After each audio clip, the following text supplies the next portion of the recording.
One. We're good. Hey, I'm Eric Ants. This is Kyle. Kyle.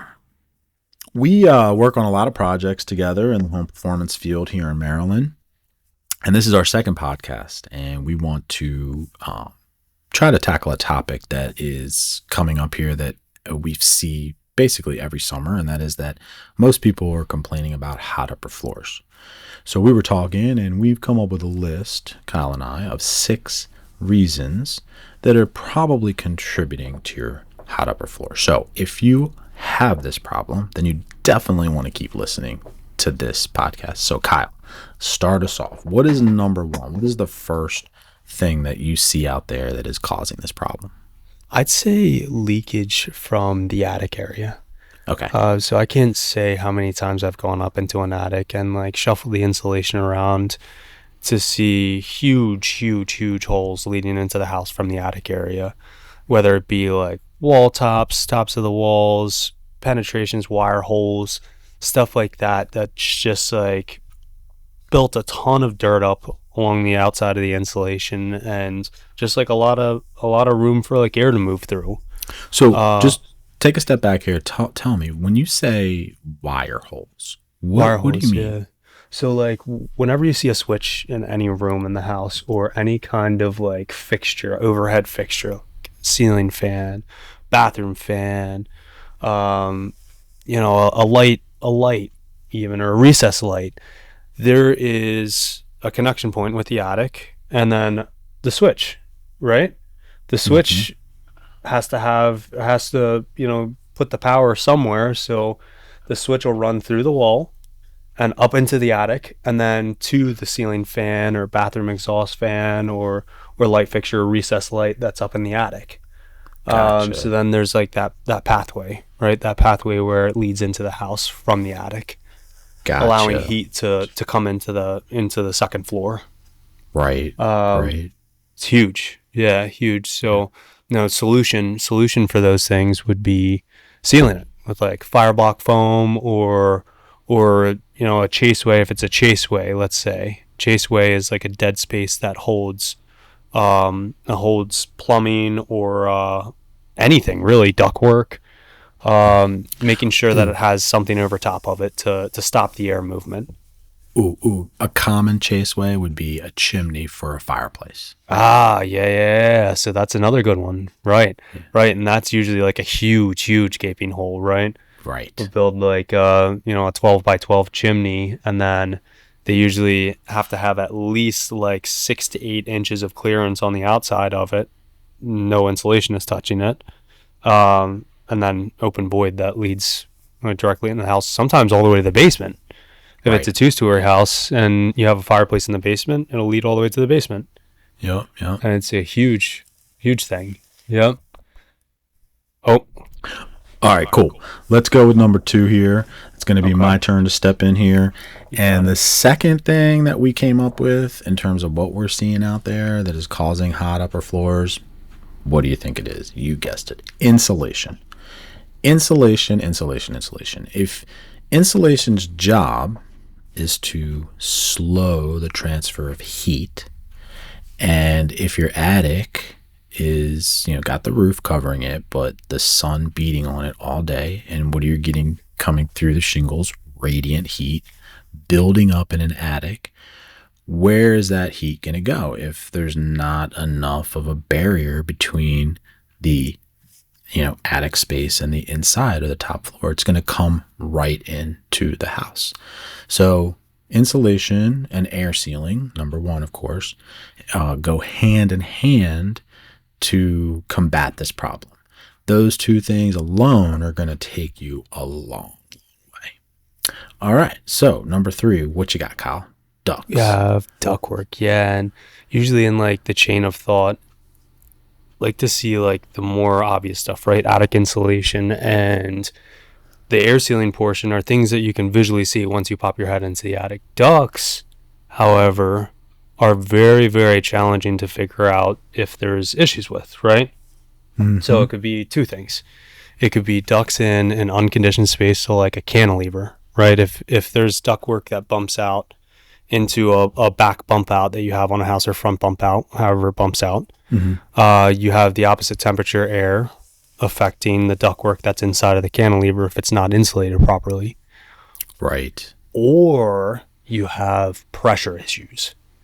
There's some houses where I've seen, like, on a second floor, they have like a damper system that, and the basement as well, they'll have damper systems where you can readjust the airflow to where the top floor is getting more air than the bottom floor, which helps in some cases. A lot of houses that I've seen as well don't have any of that. So they're fully relying on the system to just run as it is. And what ends up happening is, like, let's say I've seen a lot of situations where the duct system's all the way on the bottom right hand side of the house, right? And then the areas that are having problems are all the way on the top left hand side of the house. So the furthest point from the duct system. So it's getting very, very low pressure. Gotcha. So what I typically do in both cases is, obviously, when we do the blower order test, we can see what's going on with infrared, if there's any warm air being pulled into the cantilevers or bump outs from outside. Once we run the test, we can see that with infrared. And then if it's getting low pressure, and if I go around and I feel the ductwork while it's in operation and it doesn't seem like it's getting a lot of airflow, I'll pull out an anemometer, which tells you the CFM, cubic feet per minute reading. And if that doesn't match up to the exact square footage of the room, there's going to be comfort issues. Now, that's usually like one of the last things that we look at, mainly because it's very hard to treat, especially if it's not in a cantilever, right? If it's not something that we can pull down and seal, if it's in like a finished space that we can't get to, there's not much that we can do to fix it. Other than they do, this is something that I've been offering as like a simple fix that I think is really helpful. And we've had, like, the one audit that I did, Abby, she does like retirement homes. She's had the same issue in multiple houses, and she's called me like multiple times to put these in. It's like a pressure, it's a supply cover that fits inside of the supply that has two fans built into it that forces more air through the duct system in the specific area that's lacking it. Now, it could be, dual purposed. It's or looked at as like both good and bad, because it'll take away air from other places, but you may not need air in those places at that time. And if it's like, now I can't tell you how many times it's been like a nursery that has a problem, right? Got it. Like where a young child is at, or like where a kid is at, and they want the room to be comfortable, and this is the simple, easy fix. It only costs $80. It's very, very cheap. If you could honestly just like feel the ductwork yourself, see that it doesn't have a lot of air coming out, and get one of these things, easy. It's on Amazon. It's very, very cheap. Cool. So those are the things that I see with ductwork commonly that are problems. Yeah. All right. One to add to that is disconnected ducts. Ooh, a lot of times, I've gone on, into an attic or something and seen, or a crawl space and seen a duct that maybe not fully disconnected, but certainly could use some love. All right. So the fourth thing that we wanted to talk about, which Kyle touched on a little bit, because there's, something that sometimes lives in these, which is the duct in an overhang. And we have just found, houses that have a lot of overhangs, or overhangs that are facing the sun, that those tend to lead to hotter upper floors. Sometimes garage or living space above garage on older homes where the insulation was put in between the drywall and the floor above, and it wasn't done really well, and that's going to cause the floor to be a little bit hotter upstairs as well. All right, number 5, blinds on windows on upper floors. What do you have to say about that, Kyle? See, that's super easy. A super easy thing that you can do, where if you're facing the sun, no matter what, a window, as soon as the heat hits it, it's going to pass through, no matter what. So it's something that's very simple, very cheap. You could go like the extra mile and get the insulated ones, and they work great, right? Definitely. Main thing is blocking that sun from coming into the area. That's like, it's very important. Heat transmittance in the summertime, it's blasting heat. Yeah. Blasting heat. Yeah. So one of the things I would say about that, to add to that, is that newer windows, they do have low emissivity films that will help combat that. But as Kyle said, you're never going to get all of the heat out with that. Older windows, builder grade windows, of course, they're going to have clear glass. That's going to be way more important to get something covered over top of those. But I would say, just the word for the wise, anything you can use. You could use a blanket if you have to, but on the hottest part of the summer days, keep those windows, shut, basically, blacked out. All right. So to keep this moving along, the last thing, and this is also, I think, one that is not really well known, but bathroom ventilation. I can't even tell you, Kyle, and you probably can attest to this, how many times I've done an energy audit and I've put my, what are they called? The thing that you use to measure the bath fan? Like a hood. I don't know. Like a hood tester. Yeah. A bolometer or something. Right. Anyway, we don't even know what these tools are called. We just use them. But I stick my tool up there and and the fan turns on. So it makes a loud noise, probably some of the loudest noises you'll ever hear, but it doesn't actually work. And where am I going with this? When you take a hot shower on a summer day and the humidity is pouring out and it doesn't have a place to go and it sits upstairs, guess what's going to happen? It's going to stay hot and muggy, and it's going to keep the house upstairs warmer than it needs to be. Because here's another little trick. In the summertime, you want to keep your house very dry. And then, of course, in the wintertime, you want to keep it a little bit more humid. So those are the 6 things. Those are the 6 tips we have for people that are looking to keep their upper floors cooler this summer. And to wrap it up, Kyle, how did you want to wrap up the show today? You had a really good idea.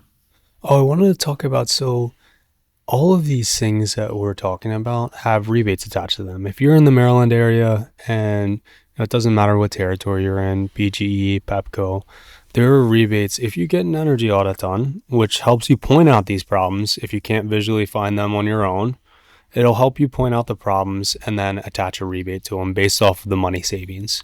Definitely. And it's a clear-cut way to figure out any of these problems, right? Yeah. We go in, we do the audit, we do infrared testing, we do a blower door test, and it gives us a clear idea of what's going on in the house and what can be done to fix them. Right. So I think that's a good step. And then also the federal tax credits. Right. 25C.